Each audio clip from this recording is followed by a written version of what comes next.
तो डिलीवरी के time woman बहुत ही एंग्शियस रहती है कि क्या मेरे को नॉर्मल डिलीवरी होगी या मेरा सिजेरियन होगा। इसके लिए जो इंटरनेट इंफॉर्मेशन है, क्या सही है क्या गलत है।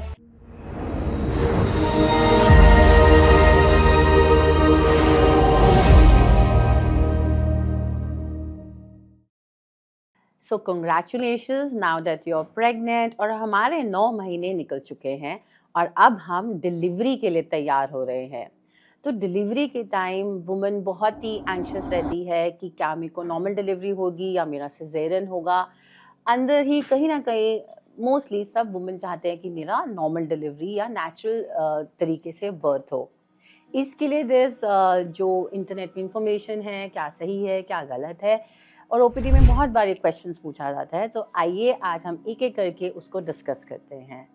इसके लिए हम क्या कर सकते हैं। सबसे पहले एक्टिव रहना बहुत इंपॉर्टेंट है। Throughout your pregnancy I tell all my patients until and unless it is indicated कि आप बेड रेस्ट पे जाओ, you have to remain active throughout your pregnancy.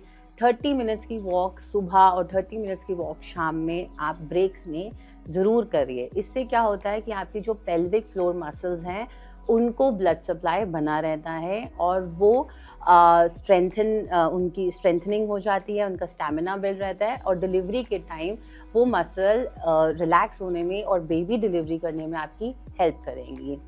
दूसरा, स्पेसिफिकली अगर मैं पेल्विक फ्लोर मसल की exercise बोलूँ तो जब आपके 37 वीक्स हो जाते हैं तब आप जैसे कि बटरफ्लाई एक्सरसाइजेस, स्क्वाट्स या फिर डक वॉक, जिसको बड़े लोग बोलते हैं कि आप जब 37 वीक्स हो गया तो आप घर में पोछा लगा सकते हो। ऐसी वॉक्स, ऐसी एक्सरसाइजेस आप अपनी पेल्विक फ्लोर मसल से के लिए कर सकते हो।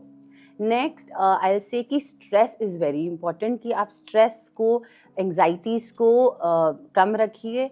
आपके कुछ भी क्वेश्चंस होते हैं, आपकी फैमिली के कुछ भी क्वेश्चंस होते हैं, क्योंकि बहुत सारी इंफॉर्मेशन आ रही होती है। कोई आपका फ्रेंड बता रहा होता है मैंने ये किया था इसलिए मेरी नॉर्मल डिलीवरी होगी, आपके मदर इन लॉ की ऐसे करो। तो इतनी इंफॉर्मेशन में ना वो वुमन कहीं ना कहीं अपने ऊपर इतना स्ट्रेस ले लेती है। तो स्ट्रेस नहीं लेना है। स्ट्रेस नेगेटिवली इम्पैक्ट करेगा आपकी डिलीवरी में। हो सकता है आप 3-4 सेंटीमीटर्स अच्छे से डायलेट भी हो रहे हैं, आपका सर्विक्स का माउथ खुल रहा है और बेबी हो सकता है, लेकिन स्ट्रेस से क्या होगा, it can get stuck also. So just remain calm, let it go, क्योंकि in the end the baby will decide कि उसको वेजाइनली डिलीवर होना है या सिजेरियन से। That is actually the truth.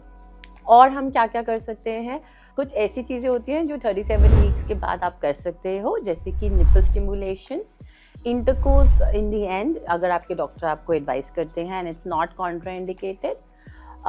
Third, जब आपके डॉक्टर आपको एग्जामिन करते हैं तो वो कोशिश करते हैं कि वो स्वीप स्ट्रेच करे, यानी कि मेम्ब्रेन्स को थोड़ा सा सेपरेट करे, तो वो भी पेन स्टिमुलेट करते हैं इन a natural manner.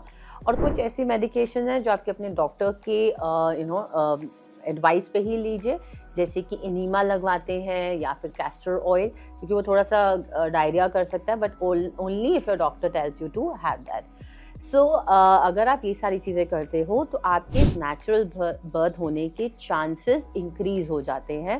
And during labour also you can keep your self very well hydrated, keep taking lot of water. जब आपके डॉक्टर आपको एग्जामिन कर रहे हैं या इंटरनल एग्जामिनेशन कर रहे हैं, आप बीच बीच में you can get up, you can walk around. Labour room balls होती हैं जिसपे आप बेड के साइड टू साइड कर सकते हो, टू एंड फ्रो मूवमेंट्स कर सकते हो। All of this increases and enhances the chances for a normal delivery. So घबराइए मत, because we all are with you in your journey. Thank you.